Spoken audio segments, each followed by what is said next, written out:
ఆంధ్రప్రదేశ్ రాష్ట్ర వ్యాప్తంగా ఉన్నటువంటి పెన్షన్దారులందరికీ ఇప్పుడిప్పుడే మరో ఊహించని 2 శుభవార్తలైతే వచ్చాయండి.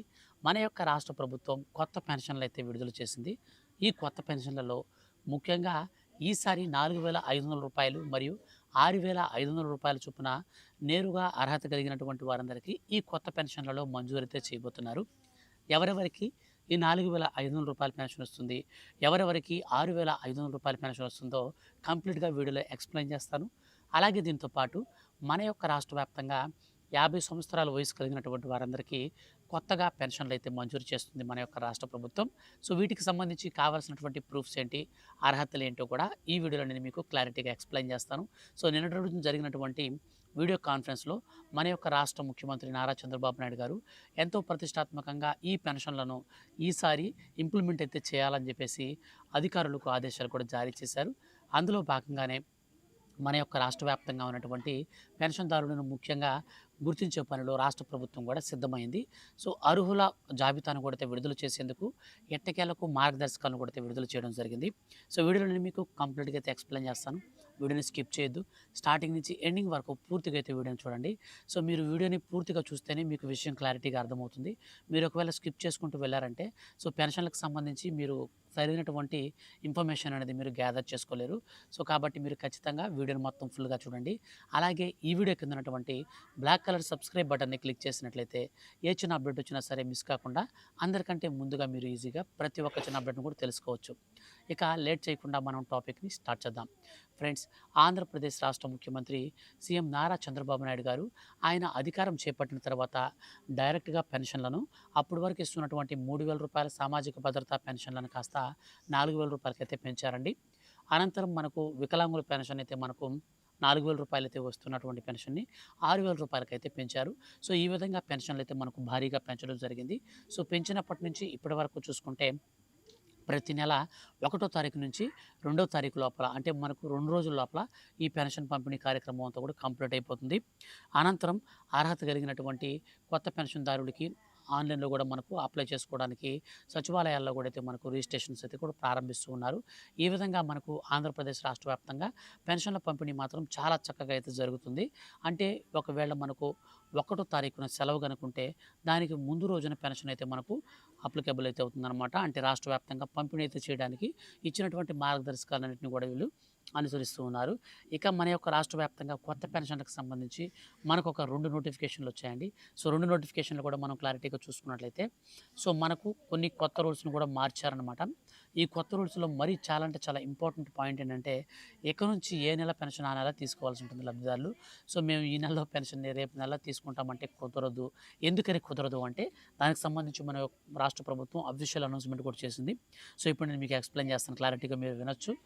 ఆంధ్రప్రదేశ్ ప్రభుత్వం సెర్ఫ్ ఎన్టీఆర్ భరోసా పెన్షన్ పథకానికి సంబంధించి పంపిణీ కాకుండా మిగిలిపోయినటువంటి అన్‌డిస్బర్స్డ్ నిధులపై కీలక ఆదేశాలు జారీ చేసింది.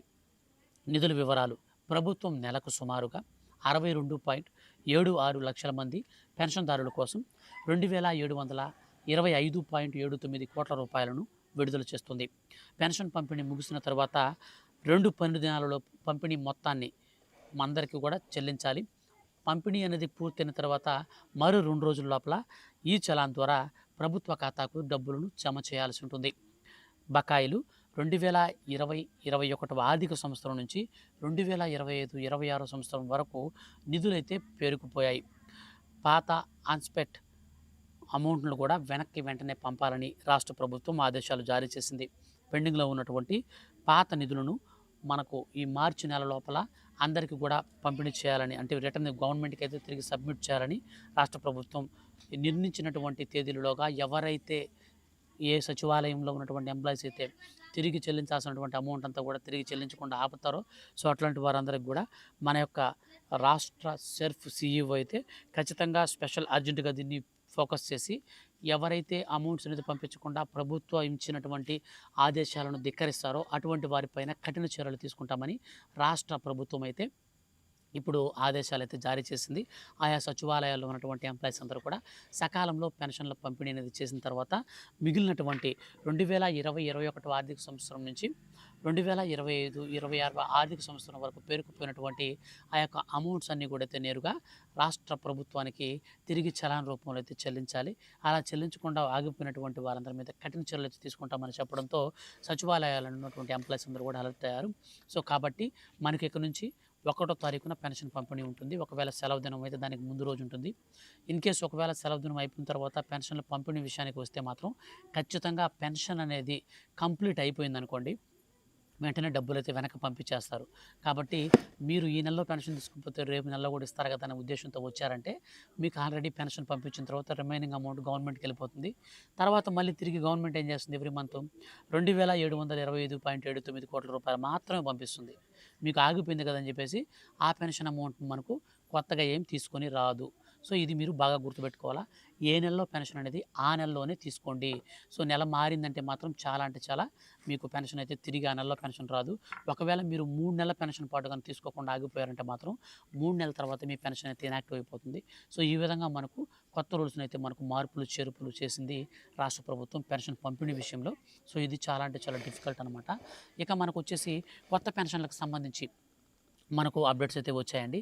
సో మొత్తంగా మన యొక్క ఆంధ్రప్రదేశ్ రాష్ట్ర వ్యాప్తంగా మనకు పెన్షన్ పంపిణీ వచ్చేసి దాదాపు 14 రకాల పెన్షన్లు అయితే ఆంధ్రప్రదేశ్ రాష్ట్ర ప్రభుత్వం పంపిణీ చేస్తూ ఉంది.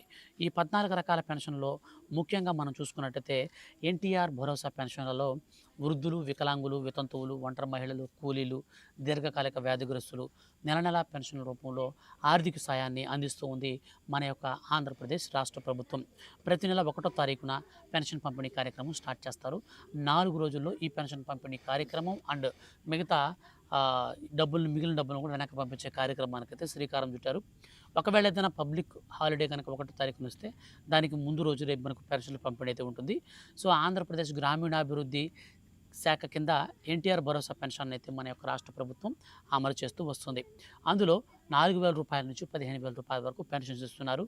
మరికొంతమందికి 4,500, 6,500 రూపాయల చొప్పున పెన్షన్ల పంపిణీకి అయితే రాష్ట్ర ప్రభుత్వం గుడ్ న్యూస్ని అందించింది. సో దీనికి సంబంధించి ముఖ్యంగా ఈ యొక్క పెన్షన్ల పంపిణీ ఎందుకు చేస్తున్నారంటే ప్రతి నెలలో 1వ తారీఖు నుంచి సో పెద్దవారు, వృద్ధులు అలాంటి వారు ఉంటారు కదా, వారి మెడిసిన్స్ ఖర్చుల కోసం రాష్ట్ర ప్రభుత్వం సో ముందుగానే వేస్తుందన్నమాట. డయాలసిస్ రోగులకి, అలాగే క్యాన్సర్ రోగులకి వీళ్ళందరికీ కూడా పెన్షన్లు అనేది మనకు సకాలంలో అయితే అందించాలని రాష్ట్ర ప్రభుత్వం అయితే ఇప్పుడు చేస్తుంది. అలాగే వాళ్ళకి ఆర్థిక స్వలంబనం కోసం, వారి యొక్క డెవలప్మెంట్ కోసం అనేది అయితే ఉపయోగించుకోవడానికి అయితే ఉపయోగిస్తున్నారన్నమాట. సో మనకు వచ్చేసి ఏ పెన్షన్కి ఎంత వస్తుందో అమౌంట్ అనేది సో బేసిక్గా అందరికీ తెలిసిందే. సామాజిక భద్రతా పెన్షన్లు ఏవైతే ఉన్నాయో ఆ సామాజిక భద్రతా పెన్షన్లు అన్నింటిలో కూడా మనకు 100% మనకు 4,000 రూపాయల పెన్షన్ వస్తుంది. అండ్ ఏదైతే వికలాంగుల పెన్షన్ ఉందో అది వచ్చేసి మనకు 6,000 రూపాయల పెన్షన్ వస్తుంది. అలాగే ఎవరైనా సరే డప్పు కళాకారులు కానీ, చర్మకారులు, అలాగే ట్రాన్స్జెండర్స్ ఇవన్నీ సామాజిక భద్రతా పెన్షన్లు అనమాట. ఇంకా సీకేడియు పెన్షన్ అంటే నెలకు వచ్చేసి 10,000 రూపాయలు అయితే ఉంటుంది. అంటే డయాలసిస్ పేషెంట్స్ సో అట్లాంటి వాళ్ళు. అలాగే సైనిక్ సంక్షేమ పెన్షన్లు అని చెప్పేసి కొన్ని ఉంటాయి. సో అవి వచ్చేసి మనకు 5,000 రూపాయల పెన్షన్ అయితే ఇస్తారు. అమరావతిలో భూములు అనేటువంటి పేదలందరికీ కూడా 5,000 రూపాయల పెన్షన్ అయితే వస్తుంది. ఏంటి బ్రదర్ మరి 4,500 చెప్పారు, అలాగే 6,500 చెప్పారు, ఆ డబ్బులు ఎవరికి వస్తాయంటారా? చెప్తున్నాను చూడండి. మన యొక్క రాష్ట్ర వ్యాప్తంగా ఎవరైతే సామాజిక భద్రతా పెన్షన్ తీసుకునే వాళ్ళైనా సరే, లేదా వికలాంగుల పెన్షన్ తీసుకునే వాళ్ళైనా సరే, వాళ్ళకి అదనంగా 500 రూపాయలు రాష్ట్ర ప్రభుత్వం అయితే పంపిణీ చేస్తుంది. సో అది ఎవరికి పంపిణీ చేస్తుందంటే ముఖ్యంగా ఈ యొక్క అభయహస్తం పెన్షన్కి అర్హులు ఎవరైతే ఉంటారో, అంటే డ్వాక్రా గ్రూపుల్లో నుండి అక్క చెల్లెమ్మలు ఎవరైతే ఉంటారో సో వాళ్ళు అభయహస్తం పెన్షన్ అమౌంట్ అయితే వాళ్ళకి వస్తుంది. అది 500 రూపాయలు అదనంగా వస్తుంది. సో వాళ్ళకి సామాజిక భద్రతా పెన్షన్ కనుక వస్తుంటే వాళ్ళకి 4,000 రూపాయల సామాజిక భద్రతా పెన్షన్, లేదా వికలాంగుల పెన్షన్ వస్తుంటే 6,000 రూపాయల పెన్షన్ వస్తుంది. సో అభయహస్తం పెన్షన్ 500 రూపాయలు అయితే ఇక నుంచి తిరిగి అయితే మనకు పంపిణీ చేయాలని రాష్ట్ర ప్రభుత్వం డిసైడ్ చేసింది. ఇక నుంచి అభయహస్తం పెన్షన్ కూడా డ్వాక్రా గ్రూపులో ఉన్నటువంటి డ్వాక్రా అక్క చెల్లెమ్మలు ఎవరైనా సరే అభయహస్తం పెన్షన్కి సంబంధించి వాళ్ళకి వస్తూ ఉంటే 500 రూపాయలు ప్లస్ ఇప్పుడు గవర్నమెంట్ నుంచి ఇచ్చే పెన్షన్ టోటల్గా రెండు కలిపి ఒక 500 రూపాయలు ఎక్స్ట్రా అయితే వస్తుందన్నమాట. అయితే ఈ యొక్క కొత్త పెన్షన్లకు సంబంధించి అప్లై చేసుకోవడానికి కొన్ని సరికొత్త రూల్స్ని అయితే ప్రవేశపెట్టింది రాష్ట్ర ప్రభుత్వం. సో ఈ సరికొత్త రూల్స్లో ముఖ్యంగా చూసుకున్నట్లయితే కుటుంబంలో పెన్షనర్ కానీ, ప్రభుత్వ ఉద్యోగి కానీ ఉండకూడదు. కుటుంబంలో ఆదాయపు పన్ను చెల్లించేవారు అంటే ఇన్కమ్ ట్యాక్స్ పేయర్స్ కూడా ఉండకూడదు. కుటుంబంలో ఒక్కరికి మాత్రం పెన్షన్ వస్తుంది, ఇద్దరు ఉంటే పెన్షన్ రాదు. కానీ కుటుంబంలో 80% అంగవైకల్యం ఉన్నటువంటి దివ్యాంగులు కానీ, డయాలసిస్ పేషెంట్స్ కానీ, మానసికంగా తీవ్రంగా బాధపడుతున్నటువంటి రోగులు కనుక ఎవరైనా ఉంటే మాత్రం వారికి కూడా ఇంకొక పెన్షన్ అయితే వస్తుంది. అట్లాంటి ఫ్యామిలీస్‌లో మాత్రమే 2 పెన్షన్‌లు వస్తాయి.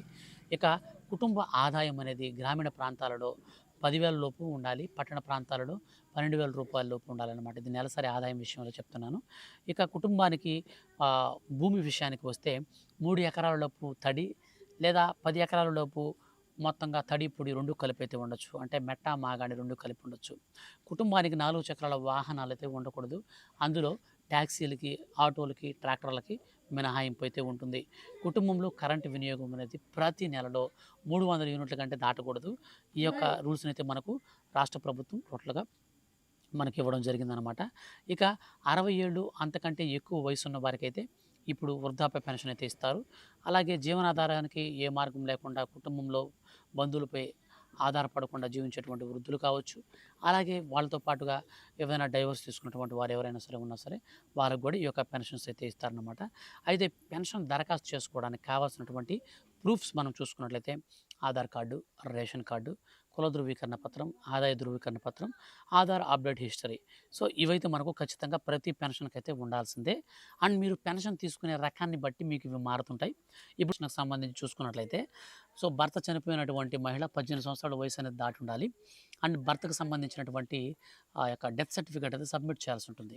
ఇక ఒంటరి మహిళా పెన్షన్లకు సంబంధించి చూసుకున్నట్లయితే ఒంటరి మహిళా పెన్షన్కు సంబంధించి ఆ యొక్క ఒంటరి మహిళ అన్నట్టుగా భర్త నుంచి డివోర్స్ తీసుకున్నటువంటి ఆ డీటెయిల్స్ అయితే ఉండాలి.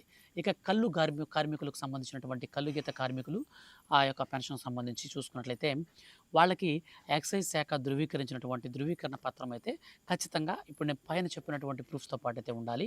సో 50 సంవత్సరాల వయసు ఉంటే సరిపోతుంది. కల్లు గీత కార్మికులకు 50 సంవత్సరాల కంటే పైన ఉంటే సరిపోతుంది. వాళ్ళకి 50 సంవత్సరాలకే పెన్షన్ అయితే ఇస్తుంది మన యొక్క రాష్ట్ర ప్రభుత్వం. ఇక కల్లు గీత కార్మికులకు సంబంధించి అయిపోయిన తర్వాత ఇక మనకు నేత కార్మికులకు సంబంధించినటువంటి పెన్షన్ విషయానికి వస్తే 50 సంవత్సరాల కంటే ఎక్కువ వయసు ఉంటే సరిపోతుంది నేతన్నలకు కూడా. సో 60 సంవత్సరాలు అయితే ఉండాల్సినటువంటి పని లేదు. సో వాళ్ళకి కూడా నేత కార్మికుల ధృవీకరణ పత్రం సో ముఖ్యంగా అయితే ఇది ఖచ్చితంగా అయితే ఉండాలన్నమాట. ఇది వచ్చేసి మనకు సచివాలయాల్లో అయితే మనం అప్లై చేసుకోవచ్చు. లేదా మున్సిపాలిటీలో కూడా మనం అప్లై చేసుకోవచ్చు అనమాట.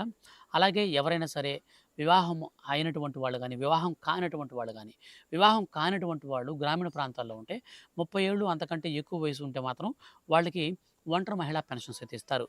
వివాహమైన వాళ్ళు వయసు 35 ఏళ్ళు అంతకంటే ఎక్కువ ఉంటే పెన్షన్ అయితే వాళ్ళకి మంజూరు చేస్తారు. ఇక ఒంటరి మహిళా పెన్షన్లకు దరఖాస్తు చేసుకునేందుకు ఖచ్చితంగా ఒంటరి మహిళా ధృవీకరణ పత్రం అయితే కంపల్సరీ ఉండాలి. ఇది తహసీల్దార్ కార్యాలయం నుంచి జారీ చేస్తారు. ఇక మత్స్యకారులకు సంబంధించినటువంటి పెన్షన్‌కి సంబంధించి మత్స్యకారులకి 50 సంవత్సరాల వయసు ఉంటే సరిపోతుంది. వాళ్ళకి ఎక్కువ వయసు వద్దు. నేరుగా 50 సంవత్సరాలకే వాళ్ళకైతే పెన్షన్ ఇస్తారు. మత్స్యశాఖ నుంచి ధృవీకరణ పత్రం అనేది ఖచ్చితంగా కలిగి ఉండాలి. ఇక అభయహస్తం పెన్షన్‌కి సంబంధించి అంటే చెప్పాను కదా స్టార్టింగ్‌లోనే రూ. 500 ఎక్స్ట్రా పెన్షన్ అనేది వస్తుందని. దానికి సంబంధించి 60 సంవత్సరాలు అంతకంటే ఎక్కువ వయసున్న మహిళలు సభ్యులకు అంటే డ్వాక్రా గ్రూప్‌లో ఉండే సభ్యులకు రోజుకు రూపాయి లేదా సంవత్సరానికి రూ. 360 చొప్పున ప్రభుత్వం అనేది సహకారం అందిస్తుంది. ఈ పెన్షన్ కోసం వెలుగు ఆఫీసు ద్వారా దరఖాస్తు చేసుకోవచ్చు. ఇందులో మనకు రూ. 500 పెన్షన్ అయితే ఇస్తుందన్నమాట. ఇక సాంప్రదాయ చర్మకారుల పెన్షన్ వచ్చేసి వాళ్ళకి 40 సంవత్సరాల వయసు ఉంటే సరిపోతుంది. ఇది చాలా తక్కువ ఇచ్చారనమాట. బేసిక్‌గా మనకు 50 సంవత్సరాలు చూసాం ఇంతవరకు. ఇప్పుడు 40 సంవత్సరాల వయసు ఉన్న వారికి కూడా పెన్షన్ అయితే వస్తుంది చర్మకారులకి. సో వాళ్ళకొచ్చేసి సంక్షేమ శాఖ ద్వారా జారీ చేసినటువంటి సాంప్రదాయ చర్మకారులకు సంబంధించిన ధృవీకరణ పత్రం అయితే ఖచ్చితంగా ఉండాలి. ఇక వికలాంగుల పెన్షన్ మనకు తెలిసిందే. వికలాంగుల పెన్షన్‌లో మనకు ఏజ్‌తో సంబంధం లేదు. సో డైరెక్ట్‌గా తీవ్రమైన కండరాల నొప్పులు, బలహీనత ఎదుర్కొంటూ మంచానికి పరిమితమైతే రూ. 15,000 పెన్షన్ వస్తుంది. 40% అంతకంటే ఎక్కువగా వైకల్యం కలిగిన వాళ్ళకి ఈ యొక్క పెన్షన్‌కి అయితే అర్హత సాధిస్తారు. సో వీళ్ళకి సదరం సర్టిఫికేట్ ఉంటే సరిపోతుంది. ఇది సదరం సర్టిఫికేట్ ఇప్పుడు ప్రతి ఒక్క నెలలో సోమవారం, మంగళవారం పూట మనకు సచివాలయాల్లో మీ సేవలో సదరం సర్టిఫికేట్ అయితే అప్లై చేసుకోవచ్చు. అప్లై చేసుకున్న అనంతరం మనం నేరుగా ఈ యొక్క స్కీమ్‌కి అయితే మనం ఈజీగా అప్లై చేసుకోవచ్చు. అప్లై చేసుకొని మెడికల్ టెస్ట్‌లకి అటెండ్ అయితే సరిపోతుంది. ఇంకెటువంటి ప్రాబ్లం లేదు. ఇక ట్రాన్స్‌జెండర్ పెన్షన్‌కి సంబంధించి చూస్తే వైద్య శాఖ ద్వారా ట్రాన్స్‌జెండర్ అని చెప్పేసి ధృవీకరణ తీసుకున్నట్టుగా మనకు ఉండాలన్నమాట. ఆ యొక్క సర్టిఫికేట్ అయితే ఉండాలి. డప్పు కళాకారులకు సంబంధించినటువంటి పెన్షన్‌కి అప్లై చేసుకోవాలంటే నేను పైనుంచి బాగా గుర్తుపెట్టుకోండి ఒక్కొక్కటి ఉంటే సరిపోదు. సో నేను స్టార్టింగ్‌లో అన్నీ చెప్పాను.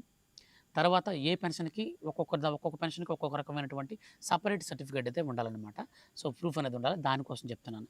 ఇక సంక్షేమ శాఖ ద్వారా డప్పు కళాకారుల ధృవీకరణ పత్రం అయితే ఉండాలి. ఇక సీకేడీయూ పెన్షన్‌కి సంబంధించి దీనికైతే మనకు ఎక్కడైనా సరే పెన్షన్‌కి సంబంధించి ఆసుపత్రుల ద్వారా దరఖాస్తు అనేది చేసుకుంటే ప్రభుత్వం మంజూరు చేస్తుంది. వీళ్ళైతే డైరెక్ట్‌గా ప్రభుత్వం అంటే సచివాలయాల దగ్గరికి వెళ్లి చేసుకోవాల్సిన అవసరం లేదు. వాళ్ళు ఎక్కడైతే ట్రీట్మెంట్ తీసుకుంటారో ఆ ట్రీట్మెంట్ దగ్గర నుంచి హాస్పిటల్ నుంచి చేసుకుంటే సరిపోతుంది.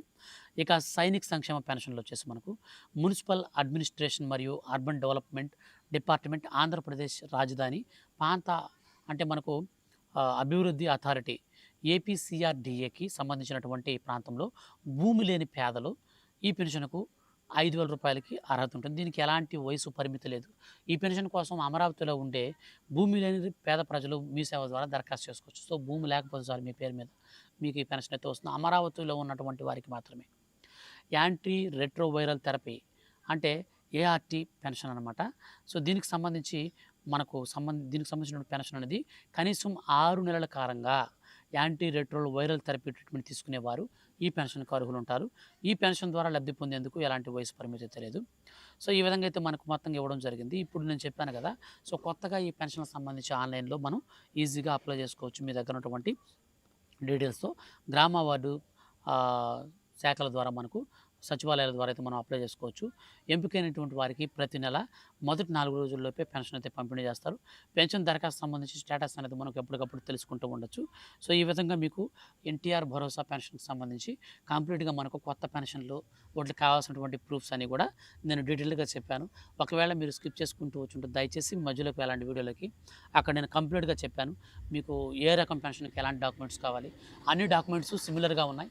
కానీ ఒక్కొక్క పెన్షన్‌కి ఒక్కొక్క సెపరేట్ డాక్యుమెంట్ అయితే ఉండాల్సి ఉంటుంది. సో, మీరు ఏ పెన్షన్‌కి అప్లై చేసుకోవాలనుకున్నా ఒక్కసారి ఈ వీడియోని పూర్తిగా చూసి నెక్స్ట్ మీరు పెన్షన్‌కి అప్లై చేసుకోండి. 100% మీకు పెన్షన్ అయితే మంజూరవుతుంది. సో, అలాగే మనకు ఈ యొక్క పెన్షన్‌లకు సంబంధించి ఎస్సీ, ఎస్టీ, బీసీ మైనారిటీ కులాలకు సంబంధించినటువంటి మహిళలు గానీ, పురుషులు గానీ 50 సంవత్సరాల వయసు కలిగిన వారికి పెన్షన్ ఇస్తామని రాష్ట్ర ప్రభుత్వం హామీ ఇచ్చింది. సో, ఆ యొక్క పెన్షన్‌కి సంబంధించి కూడా త్వరలో మన యొక్క రాష్ట్ర ప్రభుత్వం అయితే ఒక నోటిఫికేషన్ అయితే ఇవ్వబోతుంది. సో, ఆ యొక్క అప్డేట్ అనేది వచ్చిన వెంటనే మిస్ కాకుండా తెలుసుకోవాలనుకుంటే వీడియో కింద ఉన్నటువంటి బ్లాక్ కలర్ సబ్స్క్రైబ్ బటన్‌ని క్లిక్ చేసి అలాగే పక్కన వచ్చే బెల్ సింబల్‌ని ఆల్ పైన ట్యాప్ చేసుకోండి. మరొక వీడియోతో నేను మీకు మరీ డీటెయిల్‌గా ఏ పెన్షన్‌కి ఎక్కడ అప్లై చేసుకోవాలి, ఏ సర్టిఫికేట్ ఎలా పొందాలి, సో, ఇట్లాంటివన్నీ కూడా మళ్ళీ ఖచ్చితంగా అయితే వీడియో చేసి తెలియజేస్తాను. మిస్ కాకుండా ఉండాలంటే సబ్స్క్రైబ్ చేసుకోండి. Thank you for watching.